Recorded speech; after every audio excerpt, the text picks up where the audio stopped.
आज हम बात करने वाले हैं भारत के ऊपर जो डोनाल्ड ट्रंप ने टैरिफ्स लगाए हैं और ऊपर से जो एडिशनल टैरिफ या जिसे पेनल्टी बोलते हैं वो लगाया है।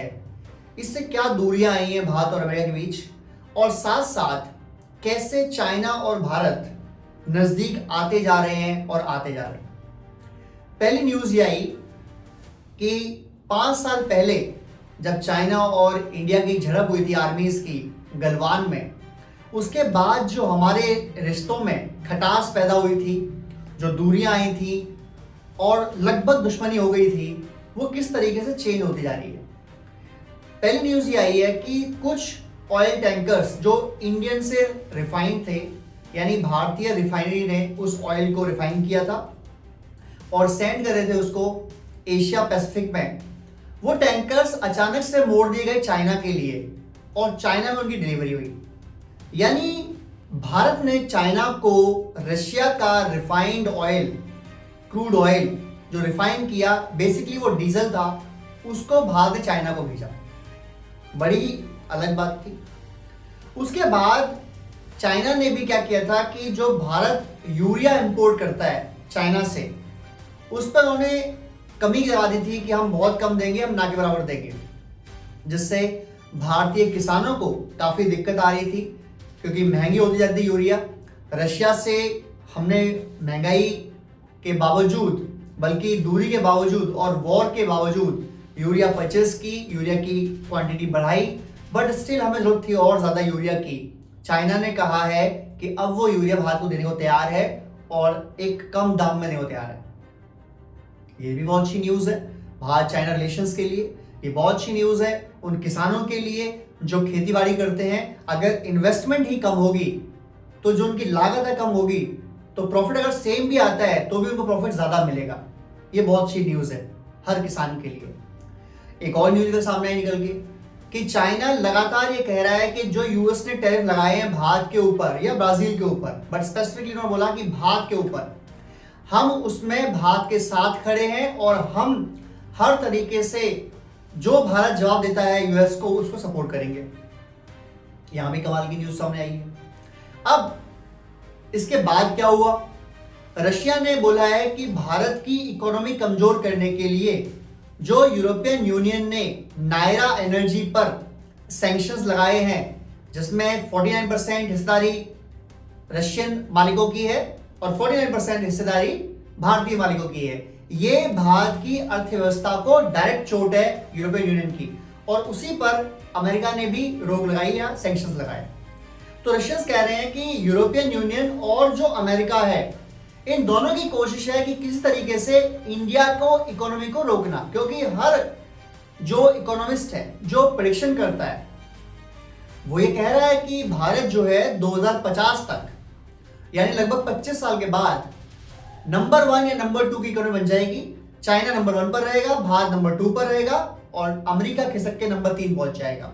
और अमेरिका को यही दिक्कत लग रही है। अमेरिका सोच रहा है ऐसा ना हो कि जैसे 1990 में हमने चाइना सपोर्ट की थी और चाइना आज हमारी टक्कर में खड़ा है, हमारे सामने खड़ा है एज कॉम्पिटिटर, एज एनिमी, वैसे कल भारत ना खड़ा हो जाए। और भारत उनकी बात मानता भी नहीं है। ये दिक्कत भी यूएसए को है। अब यहां पर जो यूएस के अंदर बहुत सीनियर लोग हैं, जो पिछली गवर्नमेंट में बहुत ऑफिशियल पोस्ट पर थे, उनके एनएसएस, उनके पार्लियामेंट्रीज यानी जिनको सेनेटर्स बोलते हैं, वो लोग, वो ये कह रहे हैं कि यार ट्रंप साहब आपने क्या करा है। हमने 2005 से लेकर लगभग 4-5 से लेकर 2025 तक, यानी 20 साल जो हमने भारत को अपनी तरफ लाए थे, खींचा था, रशिया से गैप बनवाया था, हथियार हमने पहुंचाए थे, दोस्ती हमने बढ़ाई थी ताकि चाइना को कंट्रोल कर सकें, आपने वो सारा गेम 1 महीने में खत्म कर दिया। अब आज की डेट में भारत यूएसए को अपना अलाइड पार्टनर नहीं समझता। लगभग 90% भारतीय अमेरिका पर अब ट्रस्ट नहीं करते। ऐसा नहीं कि गवर्नमेंट खिलाफ है अमेरिका के, लेकिन लोगों की मेंटालिटी खराब हो रही है बिकॉज ये ट्रंप जो है ना, ये बोलता बहुत है। ये रोज आता है और 4-5 प्रेस कॉन्फ्रेंस करता है और जो मन आता है बोल देता है। अगर बेचारा बोल नहीं पाता तो ट्रुथ सोशल नाम का जो इसका सोशल प्लेटफॉर्म है, वहां जाके एक डाल देगा पोस्ट कि ये हो गया, और उससे बहुत नेगेटिविटी आई है भारत और अमेरिका के रिलेशन में। आज से कुछ टाइम पहले तक बहुत से लोग यूएस को लाइक करते थे, प्यार भी करते थे, कुछ लोग वहां जाके रहना भी चाहते थे, अच्छी लोकेशन है, वहां रहना भी चाहिए, कोई दिक्कत नहीं है। बट आज की डेट में वो सेंटिमेंट्स एकदम से बदल गए। 1 मंथ पहले जहां चाइना की दुश्मनी और भारत की दुश्मनी थी, पाकिस्तान की भारत दुश्मनी थी, अब चाइना तो क्लोज आता जा रहा है। अगर हम फ्रेंड ना भी कहें तो हम कह सकते हैं कि दो ऐसे देश बन गए हैं भारत चाइना जो अच्छे पड़ोसी होने की कगार पर जाते जा रहे हैं। यानी एक अच्छे नेबर्स कैसे होते हैं उस तरीके से बिहेव कर रहे हैं। हम भी उनकी तारीफ कर रहे हैं, वो भी हमारी तारीफ कर रहे हैं, हम भी उन्हें सप्लाई कर रहे हैं, वो भी हमें सप्लाई कर रहे हैं। तो अब ये काफी हद तक एक कोहेसिवनेस दिखाई जा रही है कि भारत चाइना रिलेशन कैसे अच्छे हो सकते हैं और क्या क्या बेहतरी इसमें आ सकती है, और उतनी दूर यूएसए भारत से जा रहा है। अब इसमें नुकसान किसका है? अब जब भी मान लो टैरिफ का गेम खत्म हो गया, कल मीटिंग है ट्रंप की और पुतिन की, भगवान करे कि ऐसा ही हो कि ये युद्ध जो है यूक्रेन और रशिया का रुक जाए, क्योंकि हजारों लोग मर चुके हैं, लाखों लोग बेघर हो चुके हैं, और गरीब जो लोग हैं, जो इंसान है, उसकी कोई गलती नहीं होती, या पॉलिटिशियन हरामी होते हैं या इनकी फौज बेकार होती है, बट जो गरीब आम इंसान है, चाहे वो रशिया का हो या यूक्रेन का हो, उसकी कोई गलती नहीं है। तो ये वॉर तो रुकना ही चाहिए। और 3.5 साल इस टू लॉन्ग वॉर, यार ज्यादा हो गया, बंद कर देना चाहिए।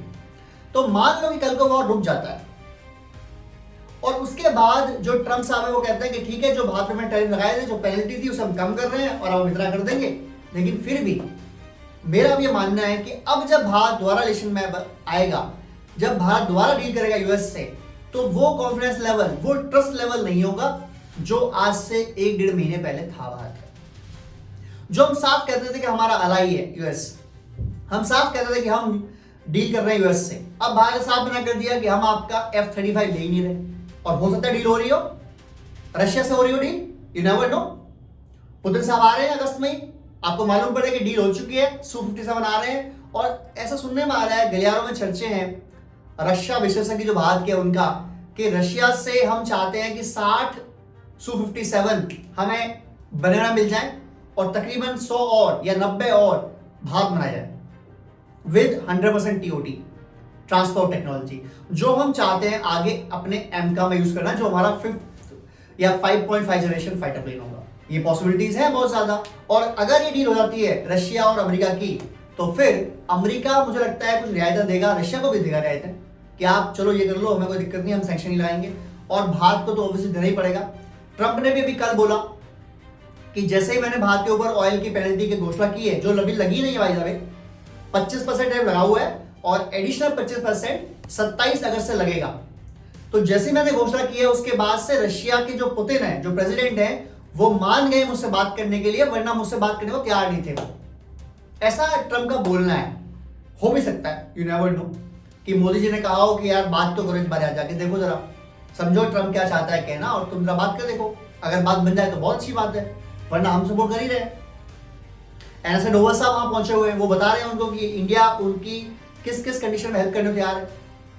तो सारे इवेंट मिला के अगर ये वॉर रुक जाती है, पेनल्टी हट जाती है भारत से, जो टैरिफ से वो कम हो जाते हैं, in that case also Bharat और अमेरिका का रिलेशन अब जब next month, next 2 months, 6 month, जब भी वापसी का कगार पर आएगा, तो सेम लेवल पर नहीं आएगा अगले 4-5 साल तक कम से कम। And that will be a loss to both the countries यार, चाहे वो भारत हो चाहे अमेरिका हो, दोनों को जरूरत है एक दूसरे की। और जो पार्टनरशिप 21वीं सेंचुरी की सबसे बेस्ट स्ट्रेटेजिक पार्टनरशिप होनी थी, ट्रंप साहब ने उसमें आके डेंट तो मारी दी है, इसमें कोई शक नहीं है। खैर, एक और जो पगला है Asim Munir, field marshal Asim Munir, army chief Asim Munir Pakistan के, वो अमेरिका में जाके बोलते हैं कि हम अगर डूबे तो हम आधी दुनिया डुबा देंगे। इस पर ना ट्रंप ने, ना ट्रंप की सरकार ने कोई रिएक्शन दिया, ना यूरोपियन यूनियन ने कोई रिएक्शन दिया, विच इज वेरी नेगेटिव। देना चाहिए। एक इंसान खुलेआम न्यूक्लियर वॉर की धमकी दे रहा है और आप उसे कुछ कह नहीं रहे, वो आपके देश में दे रहा है जाके। हालांकि पाकिस्तान के कुछ जो समझदार लोगों ने कहा कि ऐसा नहीं बोलना चाहिए, ये गलत बोला, इससे वॉर बढ़ती है ना कि रुकती है। Anyways, we can handle the Pakistan, 70 साल से कर रहे हैं, आगे भी कर रहे हैं, कोई दिक्कत नहीं है। एनीवेज, वीडियो अच्छा लगाओ, कमेंट कीजिए, शेयर कीजिए, सब्सक्राइब कीजिए। जय हिंद, जय भारत।